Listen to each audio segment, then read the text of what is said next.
Muddy is our admin, so don't worry about that. Guys, in the top right, or the right-hand side, we have from Team Gamma Mania, also known as the Gamma Bears, it is Sen, the most successful Taiwanese player in StarCraft 2 history. I love that. Sen asks Dimaga, how long do you think you'll be playing StarCraft? He says, a long time. That's what I like to hear, Dima. Dima Flipchuck. I hope Sen stays in here. I know he actually has a lot of social pressure from his parents and to move on. And his friends. Yeah, to move on, but I really hope that doesn't happen. I really hope so as well, because Sen is a great guy, great personality, very funny. I actually really like hearing him talk in Chinese because he's just so funny, man. I'm not that great at Chinese. It's just I understand what Sen was saying. And it's just the way he says stuff. It's really hard to explain how someone is funny in Chinese compared to English. Like, for example, you can say someone's really funny in English through like the way they set up stories and the way they deliver lines and how they're able to say the same thing like 4 different ways while making it seem situationally very ironic. But the way you see that you sound funny in like Chinese is like the way you express your emotion to a situation, you know? People people always go in Chinese like, what? It doesn't sound that funny in English, but the people go like, wow, and they just start talking about everything. And Sen is just such a funny guy. Whenever I listen to him talk, I'm just rolling and laughing. No, I think that's you know something with Asians. Yeah. My mom, yeah. she actually used to just like, say like, what are those things it's called? so hard to describe in English, man. Yeah. The only way you can do it is start talking in Chinese. Like, I feel like I'd isolate. Like if she didn't all like of our it, viewers something, that way. she would say chai. That's all she would say. Which doesn't Chai. make sense, right? And I'm like, yeah. Or like the Koreans going, ai, Yeah. ah, or like they go like, ai ya. She would be like, really funny, man. I don't know. And that's it. And I'm like, okay. And they actually Malaysians are famous for always saying la at the end of everything to like stress it, like okay la, like that. Yeah. So like a lot of times you can actually just use a lot of emotion with that one little word. Yeah. It doesn't really mean anything, just Yeah. an expression of emotion. Yeah. It's really funny. Sen has a lot of those. If you ever meet him at an event like TT1, he's very friendly, very funny. Go talk to him. Definitely so. I think Sen is one of the funniest people in the world, honestly. But anyway, StarCraft. Let's do that. Both these players opening up very similarly. As you can see, income tab, pretty close. Metabolic boost, pretty close. Everything is down the line. So nothing of too much substance so far. Yeah, it's Metropolis. It's a map that's very safe to do almost anything. In fact, one spine crawler can protect both your opening as well as your ramp if you can position it correctly. That's why people usually just do a simple Evo chamber wall off from there. Although what's really cool is what I saw at MLG, Andre, that you brought up yesterday, which was Violet's match, and I can't remember who was it against. Was it against Life? I remember, it was Violet against Leenock. It was basically going for a lot of double Nidus plays and then just bouncing back and forth. And it was just so cool to see how, you can just take advantage of mispositioned units, because if you have units attacking all the way on the other side, Nidus Rally basically allows you to base trade, and you can use smaller amount of numbers, like use Infestors, lock down position, weaken them, and have some units killing off tech. Yeah. And then you double Nidus the other side where their 5th base is, and then kill off expansions. It's really cool. Historically, ZVZ has always been known to be very staggered, very stagnant, I should say, where neither the players really do any pressure once there is like a ton of roaches, a ton of hydras, and a ton of infestors. Like, it's hard to actually justify, hey, I can go and attack my opponent. But now with the double Nidus actually coming into play, I feel like that's going to actually change up the matchup quite substantially, and you're not going to have that sit back, relax mode as much. Yeah, it's not sit back and turtle, really. Yeah, because now with double Nidus or even triple Nidus, you might be prone to a lot of multi-pronged aggression that could just instantly pop up in your base, in your 3rd base, whatever it might be. Very nice rearrange there by Sen to kind of salvage any kind of run by. That was actually really cleverly done. That could have turned into a huge fight into the main, but instead Sen just holds it off while squeezing in more drones. That's pretty much Sen's MO in every single matchup. Just try to squeeze in a little bit more drones or do like the wackiest all-in you've ever seen, like slow Hydra, slow Zergling attack. We see a quick Spire tech as well. Sen loves mutas in ZVZ. Sometimes he commits to him, sometimes he doesn't. He's also very unpredictable in that regard. But look at this from Dimaga. Quick Spire as well. Question is, how many mutas will both players make, right? Will it be the 8, the 6 to 8, or will it be the high committal to the mutas? Committal's not a word, isn't it? No, it's commitment. It's okay. It's going to depend whether or not the third base is up. If the third base is not up, then they're not going to actually switch over to infestors too fast. The third base allows you to actually stay stable, get that muta count, and then while you're actually doing that, you tech over to infestors, and you're able to actually defend with muta, queen, and then infestors should catch your opponent off guard. So both these players are going to be very active with trying to deny the third base as best as possible. Sen over here doing a little bit of damage. Banelings, ooh, nice explosions. And look at that. Sen is going to be able to get his third up. Nicely done. Now, ground control is probably one of the most important things when you're going mutas.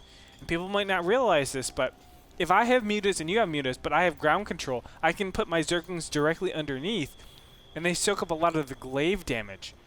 And you can probably get a free 200, 300 hit points just by putting your Zerglings underneath, and that will actually keep your mutas alive a lot longer and help you win the battle in air.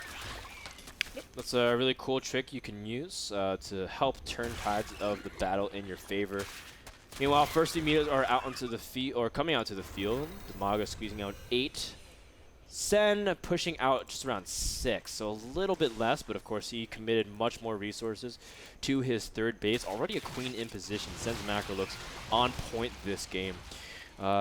Just like you said, Andre, we'll see how they're able to fight for both air and ground control, although Dimaga looks like he's going to have a lot more mutas initially, just because of the way he's able to defend, but from here, nice pick off on the queen, potentially. He was able to get there, but now Sen sees the mutas and he has to back off. Yes, he does.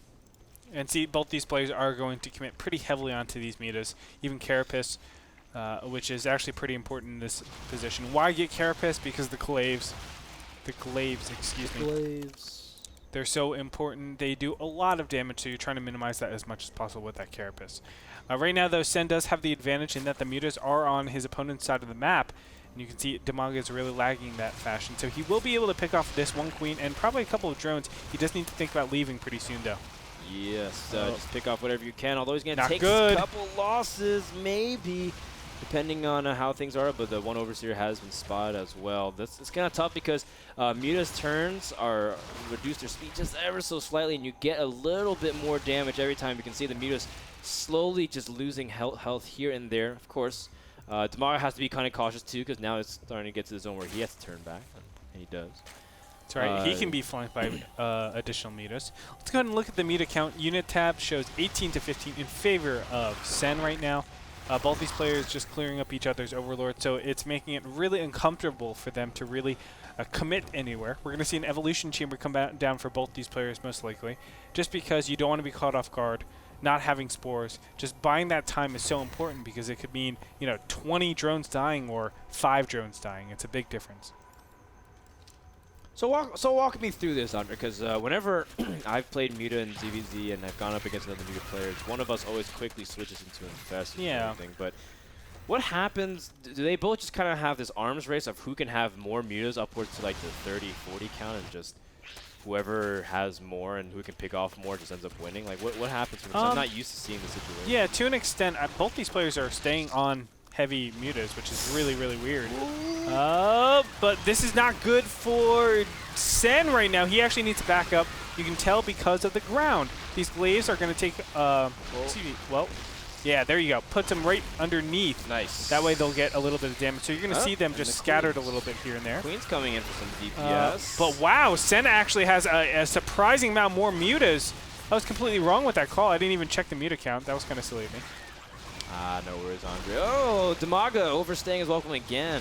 And pushing out his mutas into the middle of the map without having any coverage. Muta count for Sen very high compared to his opponent. He's now at 14 compared to 4.